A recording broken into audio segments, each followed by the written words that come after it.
Hello everyone. In this session we will discuss the base class and the derived classes. Normally these are used in our inheritance.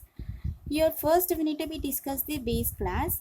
Here base class is having the classes, and in the programmatic here also we have the other classes. So these other classes can be inherited by the our class that we can call like here our base class.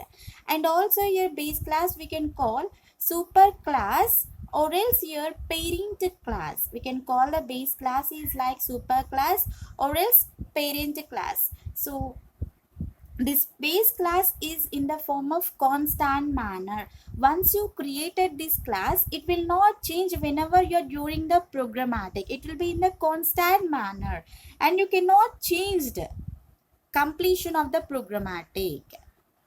Okay, and it does not have any knowledge about its subclasses also.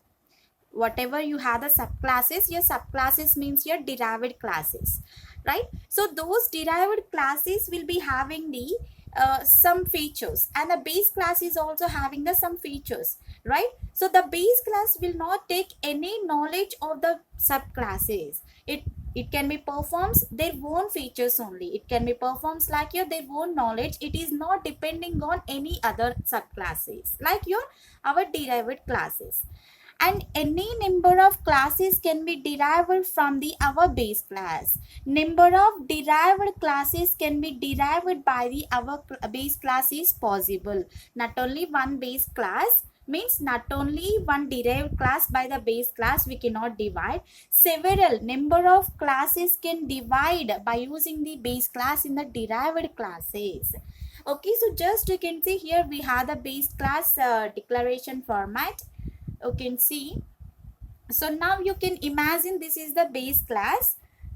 Here I'm taking the member. So what is the member means? These are the member functions. And next I'm choosing the member 2. This is the member 3. Up to you can perform the member n. In the base class up to you can perform the member n types.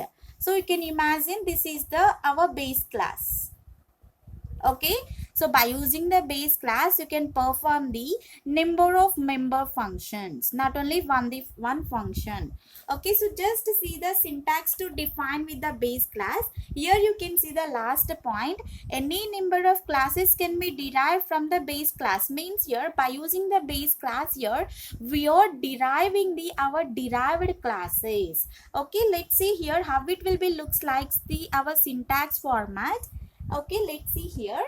First here what we are defining base class, right? So here we have the base class. And next here whatever you have the statements like your body of the base class, whatever you have the statements that you can write in the base class. Body of the base class. So after completion of this here you can close the our base class, and after that you can see it will be having the derived classes, right? So by using the base classes we can derive the number of derived classes. For that case here I am including the one derived class. You can see. So just you can write the class derived class. I am using the derived class. So this derived class will be having the access specifier. Access specifier base class. Okay, so this access specifier class already explained. Once you can check the description part, you will be understand definitely. Okay, so here in this derived class whatever you have the statements for the derived you can write here like your body of the derived class. So means here just here I'm writing the only one derived class into the base class. How many you need? how many functions, how many derived classes you need, you can include into the our base class is possible. Means here whatever you have the derived classes, these are depending on the our base class, but the base class is not depending on the our derived classes. Okay, like this here we can perform the our base class. And next here we have the derived class. Okay, so here you can see,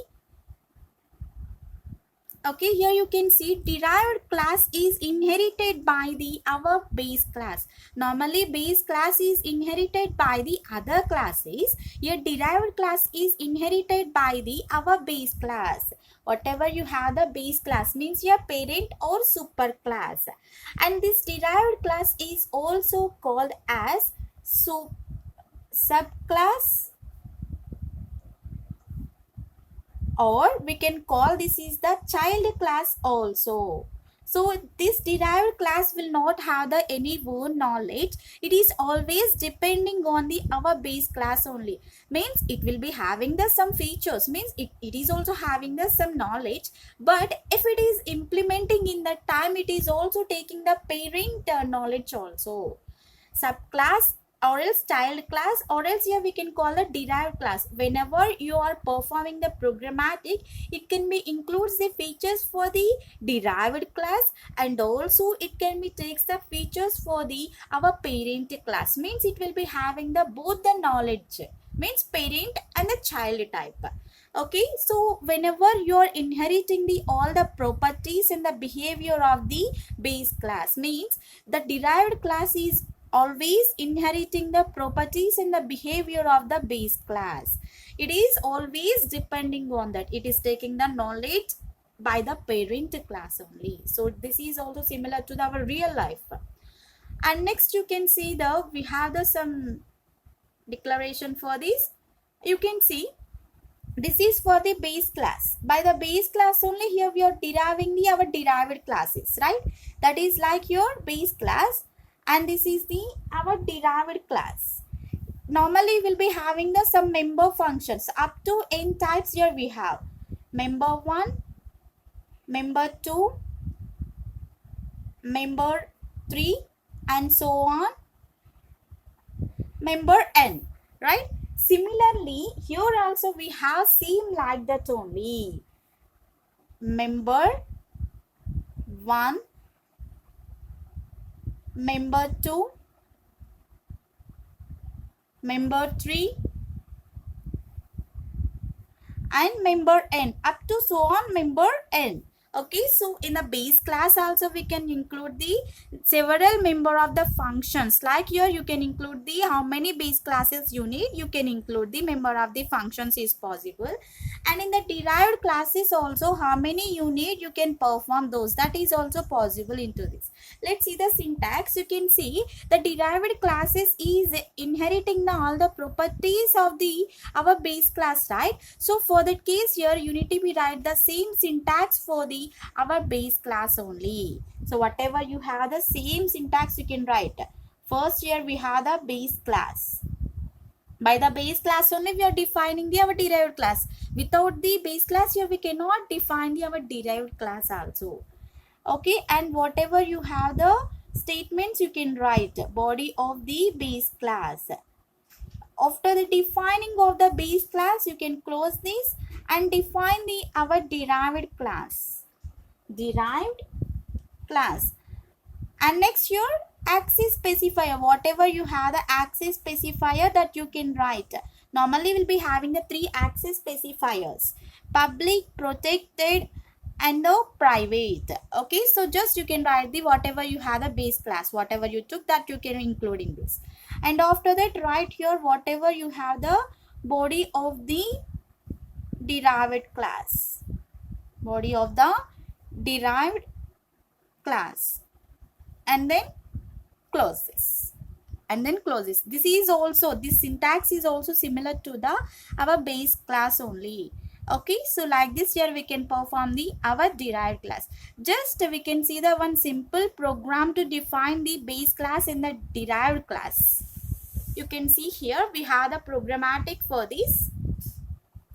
So first you can see whatever we have the base in the derived, those names only included here. Not, I'm not taking any other names here, just you can imagine what we are performing. In the class here I'm choosing the base. Your base means your what? Base class. Okay, in the base class I'm choosing the public. This is the access specifier. And int a, int means your our data type, a means your our variable, and the class derived. So here whatever we have the body of the base class, this is the our body of the base class. You can imagine body of the base class.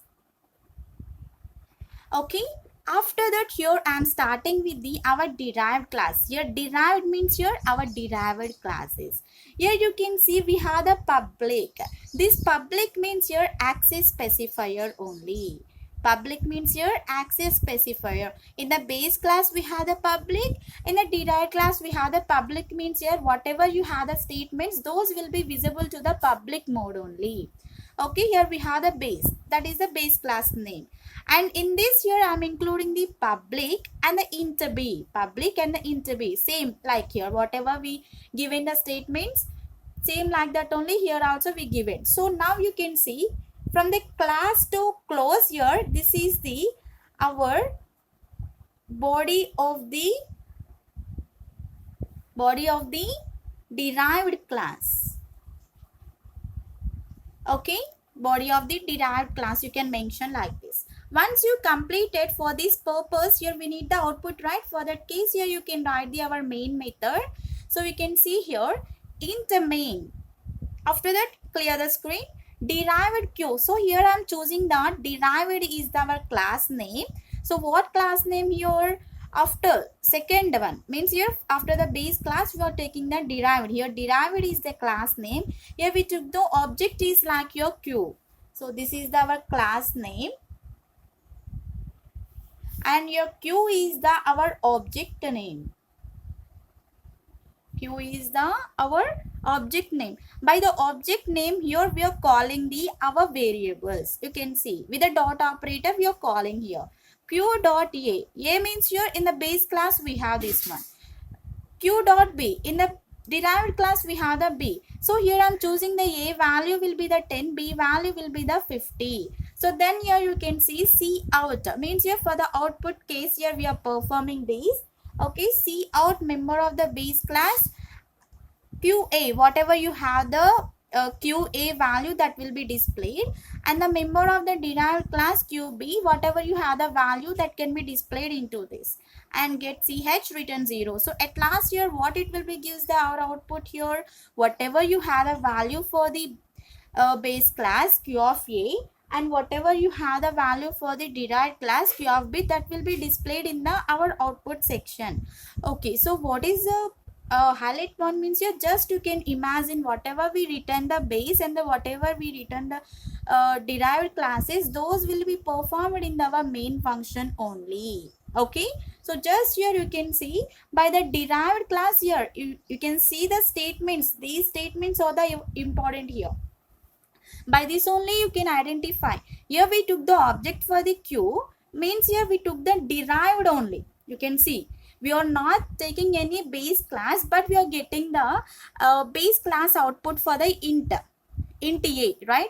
So how we are getting means here the derived class is taking the knowledge of the base class also. You can imagine here we performed the our properties of the base class here. We added the our properties of base class in this here. So then you will get the our output will be the member of the base class Q of A is the 10 and member of the derived class Q of B is the 50.